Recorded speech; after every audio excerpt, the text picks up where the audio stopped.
Taylor story channel पर आपका स्वागत है। एक समय की बात है। कबूतरों का एक दल आसमान में भोजन की तलाश में उड़ता हुआ जा रहा था और उनकी नजर नीचे की तरफ थी। तभी उनकी नजर एक हरियाली पर पड़ी जहां उन्हें भोजन मिलने की उम्मीद बनी। एक कबूतर ने संकेत किया कि नीचे एक खेत में बहुत सारा दाना बिखरा पड़ा है, उससे हम सबका पेट भर जाएगा। कबूतरों ने सूचना पाते ही नीचे उतरकर खेत में बिखरे डैन के पास जाने लगे।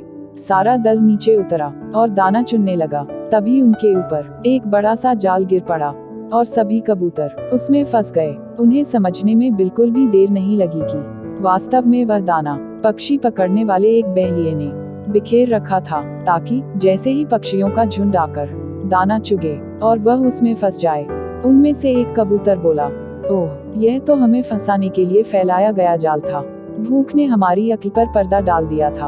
हमें सोचना चाहिए था कि इतना अन्न बिखरा होने का कोई मतलब जरूर होगा। दूसरा कबूतर रोने लगा और कहा, अब हम सब मारे जाएंगे।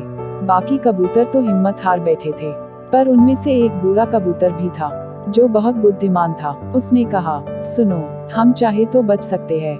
दूसरे कबूतरों ने कहा, कैसे? बूढ़े कबूतर ने कहा, अगर हम जाल सहित उड़ जाए तो बहेलिया हमें नहीं पकड़ पाएगा, पर यह जाल तो मजबूत है।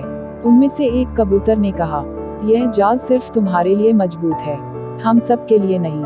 हम अगर अपनी सारी शक्ति को जोड़ें तो मौत के मुंह में जाने से बच सकते हैं। बूढ़े कबूतर ने कहा, सिर्फ मुझे छोड़कर तुम सब में बहुत ताकत है। तुम सब अभी युवा हो, अगर एक साथ जोर लगाकर उड़ा जाए तो हम जाल सहित उड़ जाएंगे।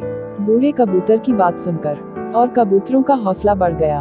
तभी उन्हें दूर दिखाई दिया कि बहेलिया हाथ में डंडा लिए उनकी तरफ आ रहा है। सभी परेशान हो गए। बूढ़े कबूतर ने उन्हें धैर्य से काम लेने को कहा। उसने कहा, जैसे ही बहेलिया नजदीक आए हम सब एक साथ उड़ेंगे। सभी ने मन बना लिया और वह बहेलिया के पास आने के इंतजार में थे। बहेलिया दूर से उन्हें जाल में फंसा देख बहुत खुश हुआ और वह जल्दी जल्दी उनकी तरफ बढ़ने लगा।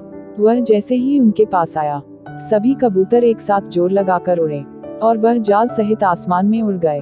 बहेलिया यह देखकर हैरान हो गया और देखता ही रह गया। वह चाहता तो उन्हें अपने डंडे से मार सकता था, पर वह ऐसा नहीं कर पाया और वह उन्हें बस देखा ही जा रहा था। और वह तब तक उन्हें देखता रहा जब तक कबूतर का झुंड उसके आंखों से ओझल नहीं हो गया और वह यह कहकर अपने घर की तरफ बढ़ गया कि एकता में शक्ति होती है। कहानी कैसी लगी कमेंट करके जरूर बताएं, और कहानी अच्छी लगी हो तो चैनल को लाइक, शेयर और सब्सक्राइब जरूर करें। मिलते हैं अगले एपिसोड में एक नई कहानी के साथ। तब तक के लिए धन्यवाद।